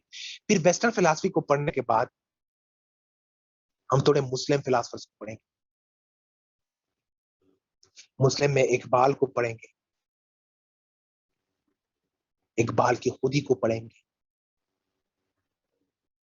इकबाल के मिल्लत को पढ़ेंगे, इकबाल के डेमोक्रेसी को पढ़ेंगे,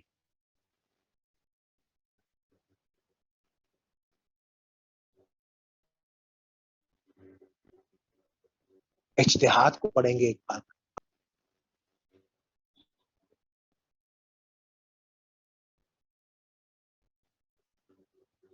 फिर उसके बाद इब्न खल्दून को पढ़ेंगे। दुनिया मानती है कि फिलासफर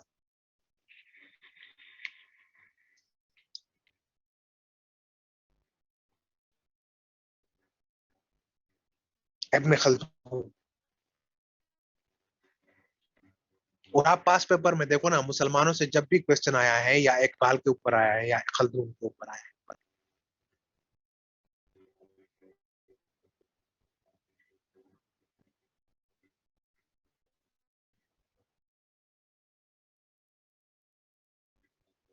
उसके साथ साथ मैं आपको अलमवर्दी भी पढ़ा दूंगा।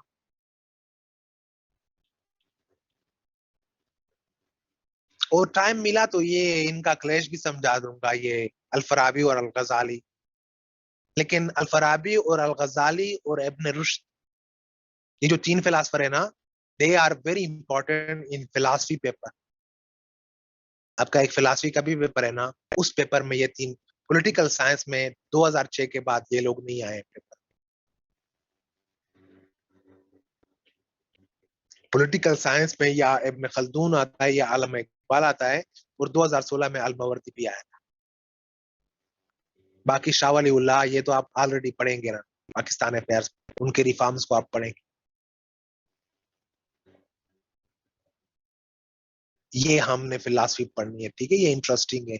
मुस्लिम का अपना इंटरेस्ट है, वो भी इंटरेस्टिंग है, और वेस्टर्न का अपना इंटरेस्ट है, वो भी interesting.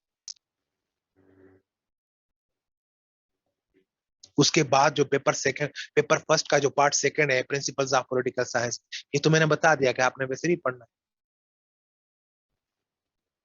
Principles of political science में तो ये है कि स्टेट क्या है, what is government, what is state, what are fundamental human rights, what is sovereignty, presidential system, parliamentary system, ये पार्लियामेंट क्या होता है, ये कैबिनेट क्या होता है, ये सुप्रीम कोर्ट क्या है, ये कैपिटलिज्म क्या है, ये कम्युनिज्म क्या है, ये सोशलिज्म क्या है, ये लोकल गवर्नमेंट सिस्टम क्या होता है। ये सारी बातें प्रिंसिपल्स ऑफ पॉलिटिकल साइंस में मैं आपको पढ़ा दूं। उसके बाद जो आपका पेपर सेकेंड है ना, हम ब्रेक नहीं करेंगे, फिर मैं आपको जल्दी वो आ, उस टाइम से पहले जल्दी पार करूंगा, ठीक है। मैं आपको दोनों पेपर बता, जो पेपर सेकेंड है उसमें 10 कॉन्स्टिट्यूशन। अब आप फिर घबरा जाते हो कि यार इतने कॉन्स्टिट्यूशन कौन पढ़ेगा। लेकिन अगर आपको तीन क्लियर है, उन 10 में से अगर आपको तीन कॉन्स्टिट्यूशन क्लियर है, यूके का, यूएस का, और पाकिस्तान, अगर आपको ये तीन क्लियर है ना, आपका वो कॉन्स्टिट्यूशन वाला पार्ट भी हो जाएगा। हम जब स्टार्ट करेंगे ना, बाकायदा इस सब्जेक्ट को स्टार्ट करेंगे, तो यूके के कॉन्स्टिट्यूशन से स्टार्ट करेंगे। यूके के कॉन्स्टिट्यूशन में ऐसी इंपॉर्टेंट चीजें डिस्कस हो रही है पॉलिटिकल साइंस की, कि वो आपको पहले दिन से आना चाहिए। वो प्रिंसिपल्स आपको पहले दिन से आने चाहिए, जो यूके के कॉन्स्टिट्यूशन में या यूके के पॉलिटिकल सिस्टम में। यूके भी मैं आपको पढ़ा दूंगा डिटेल से, और इंशाल्लाह आप समझेंगे, इंशाल्लाह ट्रस्ट, आप बहुत अच्छी तरह समझ जाएंगे। यूएस भी मैं आपको पढ़ा दूंगा और इंशाल्लाह ये भी आप समझ जाएंगे।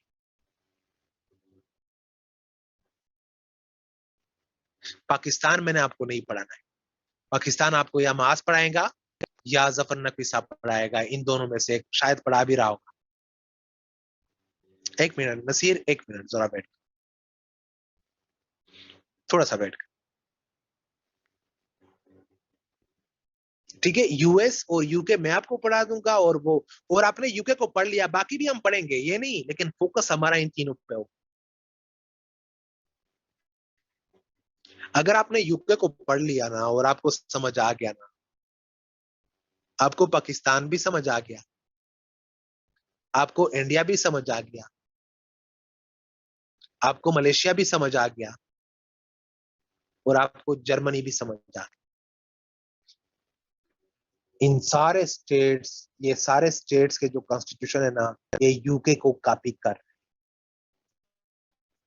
UK, Pakistan, India, Malaysia, Germany, ये सारे पार्लिमानी निजाम, और पार्लिमानी निजाम की जो मदर है ना वो यूके, पार्लिमानी निजाम की बर्थ यूके में हुई। और जब आपको यूके समझ आ जाएगा ना, ऑटोमेटिकली आपको ये सारे स्टेट समझ आ गए, वही ढांचा है, वही स्ट्रक्चर। फिर उसके बाद जब आपको यूएस समझ आएगा और इंशाल्लाह ये भी आपको समझ आ जाएगा, तो आपको टर्की भी समझ आ गई, आपको मोर और लेस ईरान भी समझ आ गया, आपको मोर और लेस फ्रांस भी समझ आ गया।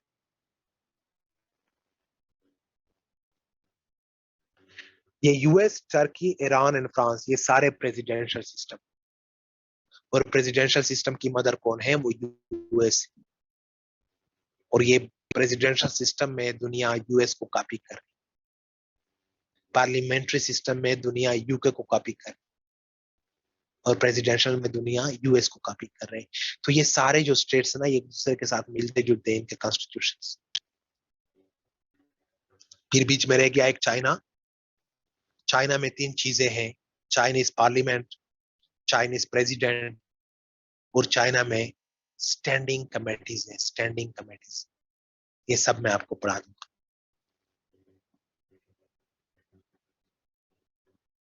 पेपर सेकंड में मैंने आपको ये 10 स्टेट्स के कॉन्स्टिट्यूशन थोड़े समझाने, बाकी मैंने कुछ भी नहीं पढ़ाना अभी, मैं आपको बता रहा हूँ। ये नहीं कि आप नहीं पढ़ेंगे, लेकिन बाकी जो पेपर है ना वो पाकिस्तान अफेयर और करंट अफेयर है। और एकेडमी की पॉलिसी ये है ना कि दो टीचर एक चीज ना पढ़ाए, और आपका भी टाइम सेव होगा, हमारा भी टाइम सेव होगा, आपकी भी एनर्जी सेव हो जाएगी, हमारी भी एनर्जी सेव हो जाएगी।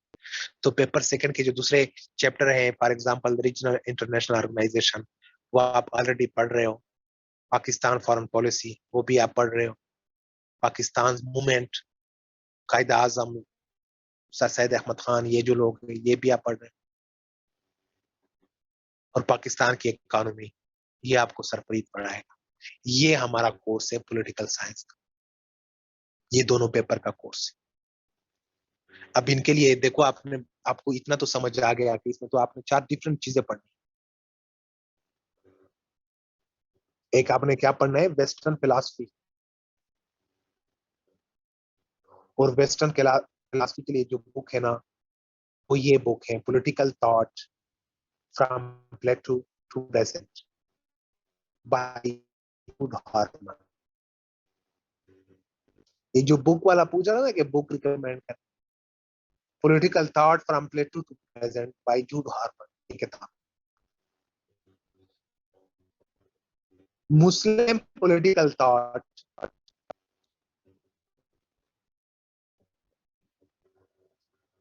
इन मिडिवल इस्लाम बाय रोजेंथाल। ये इस्लामिक फिलॉसफी के लिए जो बुक है ना वो ये है, Muslim political thought in medieval Islam by Rosenthal. Rosenthal इसका राइटर है। ये जो प्रिंसिपल्स ऑफ पॉलिटिकल साइंस है, इसके लिए बुक आप ले ले, political science theory and practice by Mazharul हक। और ये जो कॉन्स्टिट्यूशन है उसके लिए बुक है वर्ल्ड कॉन्स्टिट्यूशंस बाय एस.एल. कैली।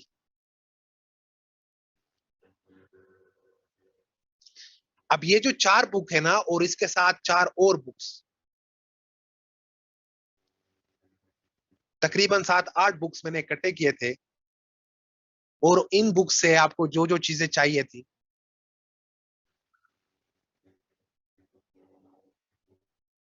बता रहा हूं हीरा। देखो ये जो चीजें, ये जो बुक्स है ना, ये चारों बुक्स आपके नोट्स में है। मैंने वो नोट्स नहीं बनाए, इन बुक्स के पेजेस को मैंने कॉपी किया। इन बुक्स में आपको जो जो चीजें चाहिए ना, किसी बुक में आपको 4 चैप्टर चाहिए, किसी बुक में 5 चैप्टर चाहिए, वो सारे चैप्टर्स मैंने कॉपी करके, सारे बुक्स से जो चैप्टर्स मैंने कॉपी करके कंपाइल करके कि ये पेपर फर्स्ट है और ये पेपर सेकंड, बजाय इसके कि आप 6-7 बुक्स ले लें, आप एक बुक की शक्ल में वो नोट्स ले लें, उनमें ये सारे आपके ये बुक्स हैं और मैंने नहीं लिखे हैं और मुझे एक पैसा भी नहीं मिलने वाला। ठीक है, अगर आप लोग ये समझ रहे हो ना कि मैं अपने लिए कर रहा हूँ। अब एक किताब के पीछे आपने नहीं घूमना है, एक किताब आप पढ़े बस, वर्ल्ड टाइम्स का हो या किसी का हो या किसी का। देखो एफपीएससी वाले आपके रिकमेंडेड बुक से पेपर बनाते और उसी रिकमेंडेड बुक से आपने आंसर कर। नोवा को जब आप कांटेक्ट करेंगे ना रोहेल, ये नोट्स मुझे टीसीएस कर दे, वो आपको टीसीएस कर देंगे मेरे नाम से। मैंने नहीं लिखे है ना, ठीक है। आपकी जो रिकमेंडेड बुक्स है, या जो एक बंदा पूछ रहा है कि इसमें तो मॉडर्न नहीं है, यस शी इज राइट या ही इज राइट, हीरा जो पूछ रही है ना, तो उसके लिए मैंने आर्टिकल्स, मॉडर्न फिलॉसफी के ऊपर आर्टिकल्स मैंने उस नोट्स में डाले, अच्छे अच्छे आर्टिकल्स, ये शॉप पे अवेलेबल। ठीक है, तो उनको कहे कि वो आपको नोट्स देना, उसी नोट से हम पढ़ेंगे, उसी नोट से आपके क्वेश्चन आते हैं। देखो मैं किताब नहीं लिख सकता ना, मतलब एकेडमी तो ने तो मुझे 1000 दफा कहा है कि किताब लिखो, लेकिन किताब लिखने के लिए आपको 500 किताबें तो कम से कम पढ़नी हो, मैंने नहीं पढ़ी। तो मैं आपको वो किताबें क्यों ना प्रोवाइड करूं जो इसी चाहता है कि आप ये किताबें पढ़ो। ठीक है, तो वो जो नोट्स है ना, उसमें वो सारी किताबें के पेजेस हैं, वो आपके लिए अच्छे होंगे, वो ले ले। उसमें मेरे कुछ हैंड रिटन भी हैं, कुछ इंटरनेट के आर्टिकल्स भी हैं, लेकिन वो एक ग्रैंड एक चीज है ना, आपको सब कुछ मिल जाए। अब आप कौन कौन कह रहा था? नसीर, आपका क्वेश्चन क्या था? किसी का कोई क्वेश्चन?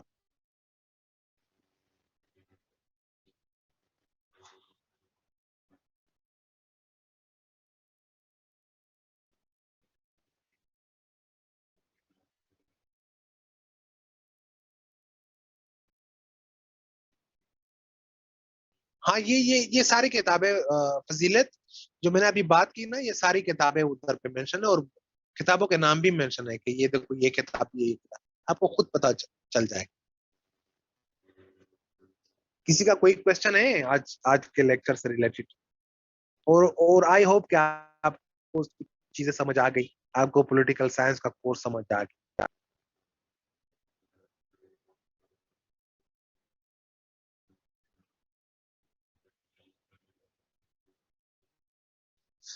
नसीर, ये हम पढ़ेंगे ना, ये हम स्टार्ट जब आप नेक्स्ट क्लास में आएंगे ना, तो हम यहाँ से स्टार्ट लेंगे। ठीक है, डोंट वरी, आपको ये सारी चीजें मैं समझा दूंगा। उजेर, जब मैं आपको वो पढ़ेंगे ना, हम जो जो जो मैंने नाम लिए ना, अब आप पास पेपर देखो ना, यही फिलासफर्स पास पेपर में आए। ठीक है, इसमें कुछ फिलासफर है जिस तरह डेरिडा हैं या कार्ल पोपर हैं या ग्रामशी हैं, ये इनको खुद भी नहीं आते जिन्होंने नाम डाले। वो मेरे प्रोफेसर है, मैं इस सब्जेक्ट का पीएचडी स्टूडेंट भी हूँ। ठीक है, एक सिविल सर्वेंट के अलावा मैं इस सब्जेक्ट का पीएचडी स्टूडेंट भी हूँ। तो उनको मैं जानता हूँ जिन्होंने सिलेबस बनाया है, उनको खुद भी नहीं आते। तो ये हम अगर काल पेपर पे क्वेश्चन आ गया फल्सिफिकेशन पे, तो हम चेकिंग के लिए अमेरिका भेजेंगे कि इसको जरा चेक करके भेजो।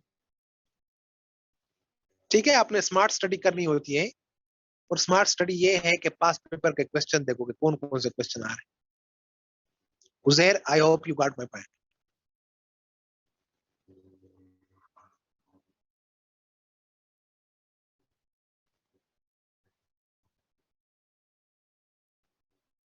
और किसी का कोई क्वेश्चन है तो ठीक है, फिर ये खत्म करते हैं, फिर आप लोग आराम करें। आज मौसम भी अच्छा है, और फर्स्ट क्लास में बस मैं सिर्फ इंट्रोडक्शन करा देता हूँ सिलेबस का। मैं मुझे नहीं पता है मैं मुना, मैं तो इंटरनेट सिर्फ यूट्यूब यूज करता हूँ, और वो म्यूजिक के लिए। और वो म्यूजिक शायद आपको पसंद ना हो जो मैं सुनता हूँ ना, तो मैं तो नहीं बता सकता इंटरनेट के वो सोर्सेस क्या। ठीक है।